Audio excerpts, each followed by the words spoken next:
So question number 9 में ना basically बेटा आपके पास में 4 इक्वल पार्ट्स वाले टाइप के क्वेश्चन निकल के आए। अब हम लोगों ने ना ट्राइसेक्शन के क्वेश्चन तो कर रहे थे, हमने एग्जाम्पल भी देखा था ट्राइसेक्शन का, और आपकी के सेकंड क्वेश्चन था जो ट्राइसेक्शन के ऊपर बेस्ड था। पर मैं आपको कहा था कि इट इज पॉसिबल कि हो सकता है कि कभी आपके इसमें 4 पार्ट्स भी आ जाए, तो ये 4 पार्ट्स वाले आपके सामने क्वेश्चन है। अब इसमें आपको क्या बोला गया कि you have to find the quantities of the points which divide the line segment joining A and B into 4 equal parts। अब यहाँ पे आपको पॉइंट A दे रखा है -2, -2 और आपको यहाँ पे पॉइंट B दे रखा है 2, 8। अब हमें उन पॉइंट्स के कोऑर्डिनेट्स फाइंड करने हैं जो पॉइंट इस AB को ज्वाइन करने वाली लाइन सेगमेंट को 4 इक्वल पार्ट्स में डिवाइड करते हैं। ठीक है ना, कहने का मतलब है कि this is the point A and this is the point B. इसके कोऑर्डिनेट्स है -2, 2 और बी के कोऑर्डिनेट्स आपके पास में 2, 8। अब अगर इस ए बी को अपन 4 इक्वल पार्ट्स में डिवाइड करना चाहेंगे तो मान लो एक पॉइंट आपका यहाँ पे कहीं आ जाएगा और दूसरा पॉइंट यहाँ पे कहीं पे आएगा, तीसरा पॉइंट यहाँ कहीं पे आएगा। तो हम ये मान रहे हैं कि ए बी सी डी ई एक लाइन सेगमेंट को 2 पार्ट्स में डिवाइड करने के लिए हमें सिंगल पॉइंट की रिक्वायरमेंट होती है। 2 इक्वल पार्ट्स में 3 इक्वल पार्ट में डिवाइड करने के लिए 2 पॉइंट्स की रिक्वायरमेंट होती है। इसी तरीके से अगर आप 4 इक्वल पार्ट्स में डिवाइड करना चाहोगे तो आपको यहाँ पे 3 पॉइंट्स की रिक्वायरमेंट होगी। ठीक है, अब सबसे मेन चीज है कि बेटा सारे पार्ट्स आपस में इक्वल हैं, तो जो रेशियो आने वाला है वो तो 1:1:1:1 ही निकल के आएगा, क्योंकि यहाँ पे 4 इक्वल पार्ट्स की बात करी जा रही है और चारों ही पार्ट्स आपस में इक्वल होने चाहिए। अगर चारों ही पार्ट्स आपस में इक्वल है तो जो रेशियो आएगा 1:1:1:1 निकल के आने वाला है। चेंज तो हो नहीं सकता, कुछ और तो आ नहीं सकती। अब आपको इन पॉइंट्स के कोऑर्डिनेट्स फाइंड करने हैं। इसको आप मान लो भले x, y, या आपके पास में कुछ x1, y1 था,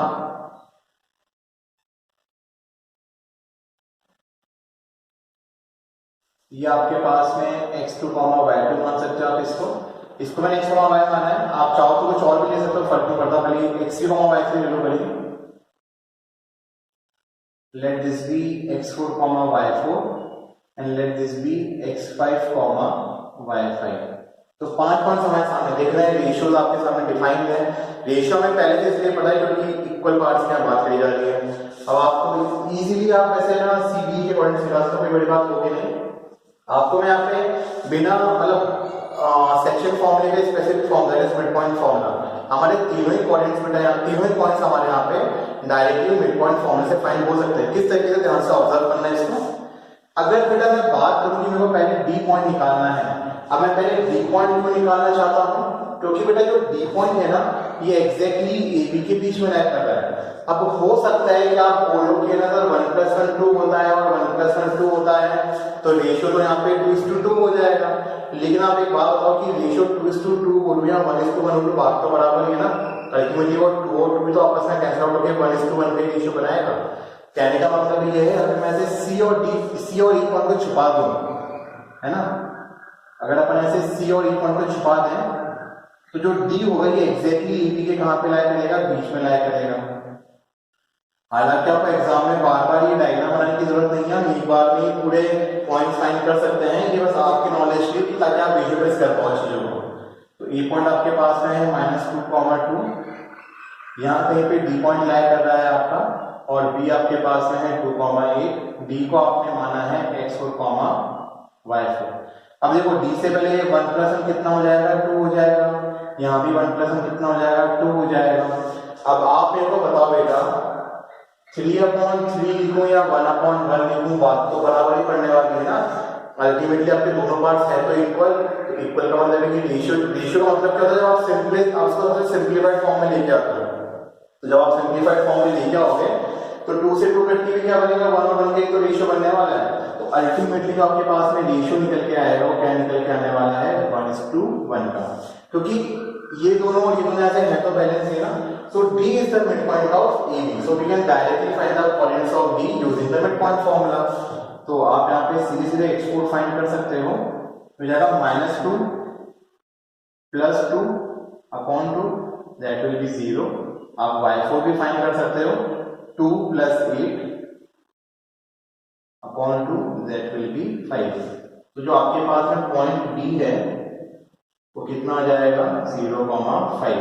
0,5 का मतलब है कि जो आपका पॉइंट डी है ये y एक्सिस के ऊपर लाई कर रहा है क्योंकि इसका x पॉइंट आपका 0 है। तो आप डायरेक्टली डी पॉइंट फाइंड कर सकते हो। अब जैसे ही बेटा आप डी पॉइंट को फाइंड करोगे तो आप एक चीज और विजुअलाइज करने की कोशिश करो कि जो पॉइंट सी है ना ये एडी का मिड पॉइंट है, क्योंकि यहाँ पे भी 1/1 का रेशियो आपको दिखाई दे रहा है। तो this point C is the mid point of AD. तो आप इसको डायरेक्टली से कर सकते हो। Now point C is the mid point of AD. जो आपका पॉइंट सी आएगा वो एडी का मिड पॉइंट हो जाएगा। तो आप पॉइंट सी डायरेक्टली फाइंड कर सकते हो। तो इधर अगर आप x3 फाइंड करना चाहेंगे तो कितना हो जाएगा x1 प्लस x अपॉन 2। अब x1 कितना आपके पास है -2 और x और आपने कितना निकाला है 0 निकाला है। This will be equal to -2 plus 0 upon 2 -2 upon 2 and it will be equal to -1। आपको y3 निकालना है तो y3 निकालने में क्या करेंगे y1 plus y4 upon 2। y1 है 2 और y4 कितना था हमारे पास में 4। तो this will be equal to y4 हमारे पास में 5 था तो this will be equal to 2 plus 5 upon 2 यानी आपके पास में आएगा 7 upon 2। Therefore point C is -1, 7 upon 2। तो आप इस तरीके से पॉइंट सी निकाल सकते हो। अब आपको पॉइंट ई निकालना है तो बेटा जो चीज हम लोग ने सी के लिए करी वो चीज हम लोग ई के लिए करेंगे। जो ई पॉइंट है ना ये डीबी का मिड पॉइंट है। Also point E is mid point of dB. तो अपन इसके अंदर भी मिड पॉइंट फॉर्मूला यूज कर सकते हैं। तो आपको यहाँ पे x5 निकालना है तो x5 निकालने के लिए हम लोग क्या करेंगे x4 plus x2 upon 2। x4 कितना है आपके पास में 0 और x2 कितना है 2। तो this will be equal to 0 plus 2 upon 2 यानी आपके पास में आ जाएगा 1। आपको y5 निकालना है तो ये आ जाएगा y4 plus y2 upon 2। y4 कितना है आपका 5, y2 कितना है आपके पास में 8 upon 2। This will be equal to 13 upon 2। Therefore point E is 1,13 upon 2। तो पता है ट्राइसेक्शन से सिंपल तो मेरे को है ना ये 4 इक्वल पार्ट्स वाला सिनेरियो दिखता है, क्योंकि इसके अंदर आपके पास में सारे का मिड पॉइंट फॉर्मूला से हो जाता है। आपको दिक्कत आती नहीं है। आपको बस एक बार विजुअलाइज करना होता है कि कहाँ पे आपको मिड पॉइंट्स मिल रहे हैं, जो ऑब्वियसली आपको दिख ही जाएंगे आपसे। तो सो मिड पॉइंट्स मिलने के बाद में आप बहुत इजी वे के अंदर से मिड पॉइंट फॉर्मूला से अपना आंसर निकाल सकते हो। So this is how you can do question number 9. So moving towards question number 10. अब क्वेश्चन नंबर 10 में ना कुछ रोम्बस ऐसे फिगर की बात करी गई है। इसमें हमको बोला है कि find the area of the rhombus if its vertices are. आपको इसमें वर्टिसेस रखने हैं, we have to take these vertices in order. मतलब अगर आपको इसमें ए दे रखा है कितना 3,0, बी दे रखा है आपको इसमें 4,5 एंड सी आपको दे रखा है -1,4 और डी पॉइंट आपको दे रखा है -2, -1। आप नोटेशन कुछ भी ले सकते हो, उससे फर्क नहीं पड़ेगा, but you have to take the what is in order and you have to find the area of the rhombus. ठीक है। अब अगर इधर हम इसको रोम्बस के फॉर्म में ड्रॉ करना चाहेंगे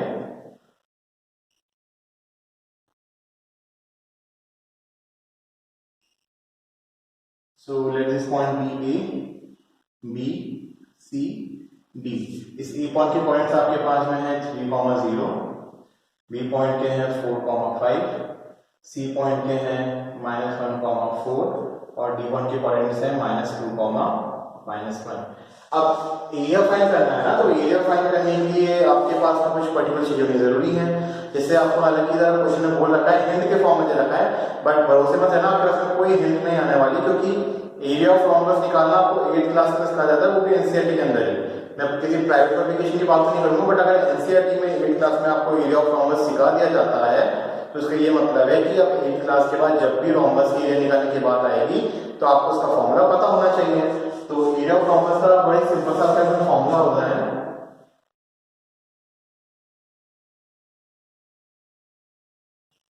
half into d1 into d2, that is product of the diagonals upon 2 where d1 and d2 are the diagonals. ठीक है ना, यहाँ पे d1 भी आपकी डायगोनल है और d2 भी आपकी डायगोनल है। अलग अलग क्यों? क्योंकि रोम्बस की डायगोनल्स आपस में इक्वल नहीं होती है ना, वो स्क्वायर के अंदर कन्वर्ट हो जाएगा और स्क्वायर का निकालना और आसान हो जाएगा फिर हमारे लिए। सो आपका टास्क है बेटा d1 और d2 निकालना। अब d1 और d2 निकालने के लिए all you have to do is कि आपको AC को BD पे ज्वाइन करना है और यहाँ पे आपको AC को ज्वाइन करना है। ठीक है, अब आपको d1 और d2 निकालना है ना, तो d1 निकालने के लिए काम करना है AC का डिस्टेंस, AC डिस्टेंस फाइंड कर लो और d2 फाइंड करने के लिए आप लोग यहाँ पे क्या करोगे, BD डिस्टेंस को फाइंड कर सकते हो।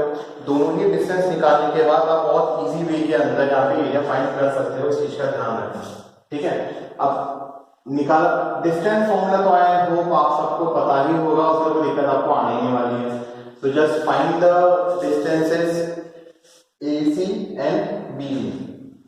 वैसे इसमें दिक्कत आनी नहीं चाहिए इतनी ज्यादा क्योंकि सिंपल सा क्वेश्चन है, बट इससे चलो देख लेते हैं। अगर आप यहाँ पे AC फाइंड करना चाहोगे,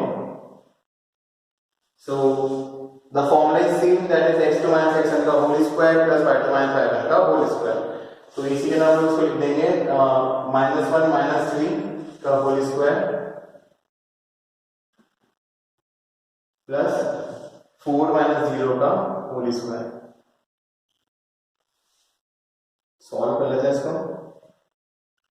ये आपके पास मिल जाएगा -4 का स्क्वायर और ये आपके पास मिल जाएगा 4 का स्क्वायर।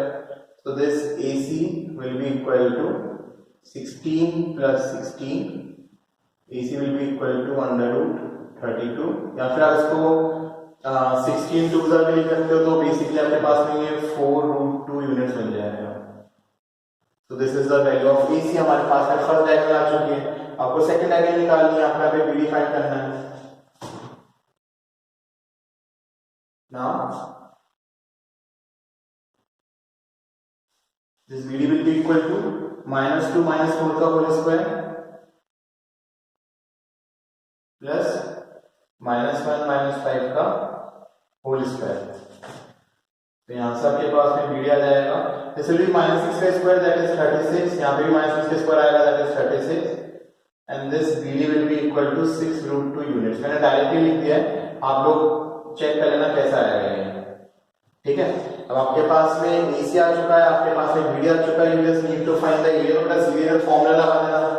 therefore एरिया आपके पास में जाएगा half into AC into BD will be equal to half into 4√2 into 6√2। अब बेटा ये √2 इंटू √2 कितना होता है, 2 होता है ना, तो आपका बन जाएगा 24 इंटू 2 अपॉन 2, 2 से 2 कट गया, आंसर आएगा 24 स्क्वायर यूनिट्स। ध्यान रखना बेटा, एरिया फाइंड कर रहे हो तो आंसर के अंदर स्क्वायर यूनिट जरूर लिखना, क्योंकि आपके पास में यूनिट्स लिखना जरूरी होता है।